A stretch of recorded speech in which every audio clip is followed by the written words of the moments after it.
Apple's privacy features that you've heard about from their iOS 14.5 update are costing, according to a third-party service, Facebook, Twitter, YouTube, and Snapchat, about $10 billion in combined lost revenue in the second half of 2021.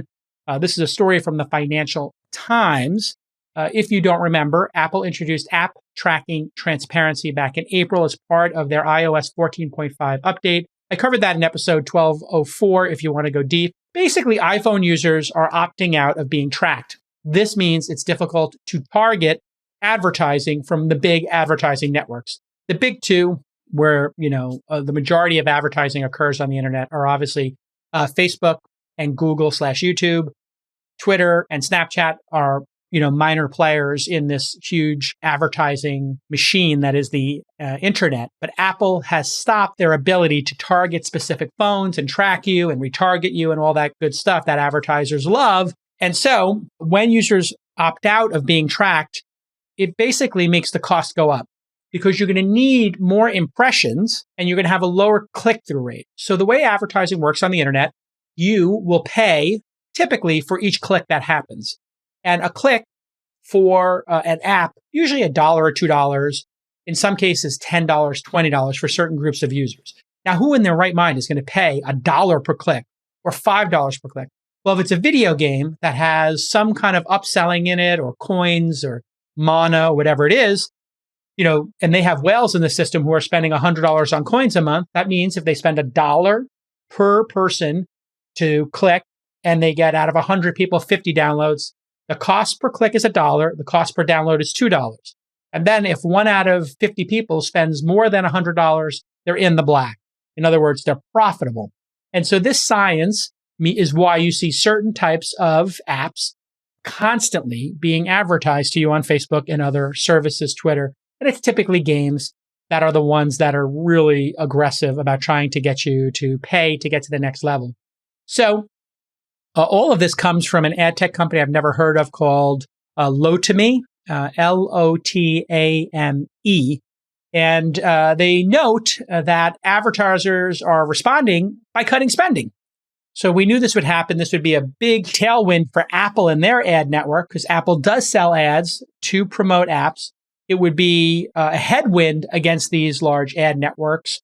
And if you know more about the person, you can present ads to people who are more likely to click. What does this mean? There's a certain amount of ad inventory on, let's say, YouTube, or a certain amount of ad inventory on Facebook and Instagram.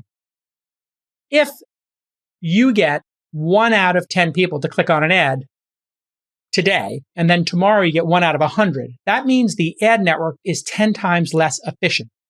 In other words, you're using up more of the impressions, people seeing the ad, to get the same number of clicks.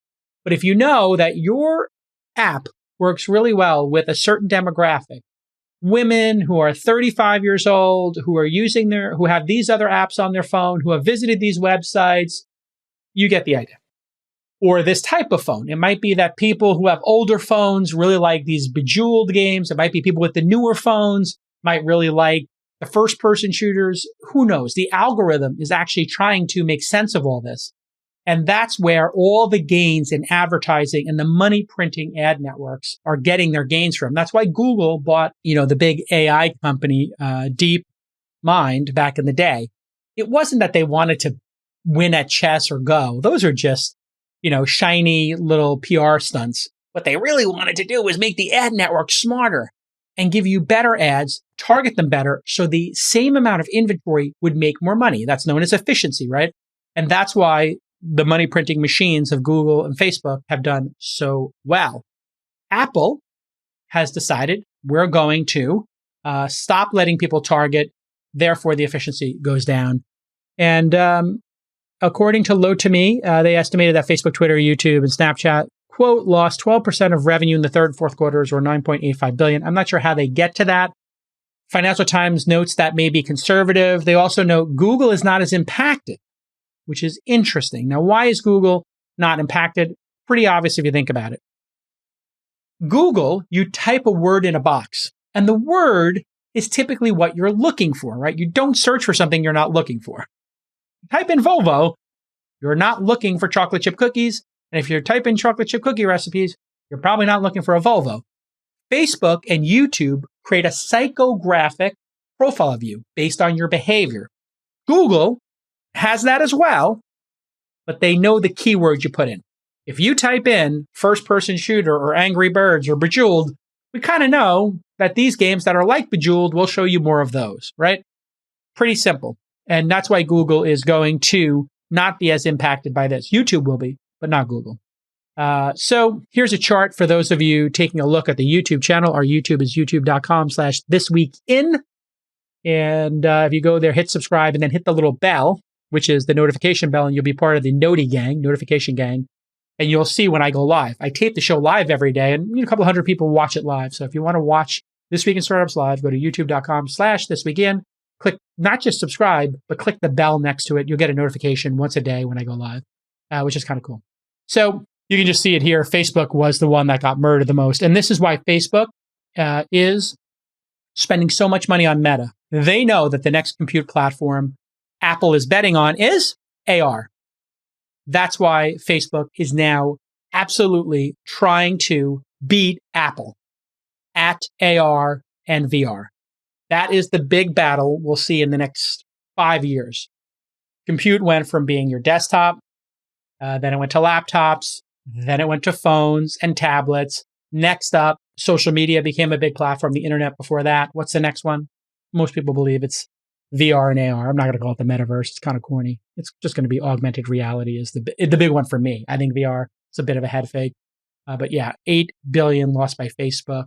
Because Facebook, you don't type in a keyword. Facebook needs to spy on you and get all that data. That's why Facebook is so good at targeting and became so great. And in the beginning, we all thought Facebook wasn't going to work for advertising because algorithms weren't sophisticated. AI wasn't sophisticated 10 plus years ago when Facebook came out. So the ads on Facebook used to be really annoying. And then slowly, as they knew your circle group, they could say, hey, people in your circle are clicking on Volvo ads. Maybe we'll show you a Volvo ad and see what happens. Maybe your group is just everybody's got Volvo. That's why some people think that like devices are listening to us. You ever have this experience? A bunch of your friends were like, we were talking about, Volvos, and, my friend saw a Volvo on their Instagram the next day. And so we know that it was listening to our phones. No. What happened was your phones were all in the same geography. Your phones and your accounts were all friends with each other, and you comment on each other's content. Then out of your friend group of the top 100 people, 7 of you were talking about the Volvo and you searched for it, or maybe there was a discussion thread about it. The other 93 may have been shown the Volvo ad when the AI was testing. If these 7 people in this tight network of friends, and maybe 1 degree or 2 degrees, wow, when we showed Volvo ads, another 40% of people, okay, so maybe you live in the Northeast, maybe Volvos are, the hot new thing. You get the idea. So this makes you think that it's listening to you when in fact it's watching your behavior online, and there is obviously an overlap between the real world and the digital world. If your bank charges outrageous fees, you need a bank account that's built for small business. You need to check out Novo's free business banking platform. Novo is built from the ground up to be powerful, simple, and provide free business banking. There are no minimum balances, no transaction limits, and no hidden fees. That's why Money Magazine called Novo the best business checking account of 2021. Novo makes banking easy and secure. You can manage your account in their customizable website and apps. And Novo's web apps have built-in profit-first accounting and invoicing. You can easily tag each transaction and upload your receipts. Novo seamlessly integrates with most leading business tools and services like Stripe, Shopify, QuickBooks, and more, all for free. And they also offer $5,000 in perks and discounts just for signing up. So get your free business bank account in just 10 minutes at banknovo.com/twist. You'll also get a Novo debit card for free ATM use. And you'll get a free copy of Novo Small Business Starter Guide. That's banknovo.com/twist. One word, banknovo.com/twist.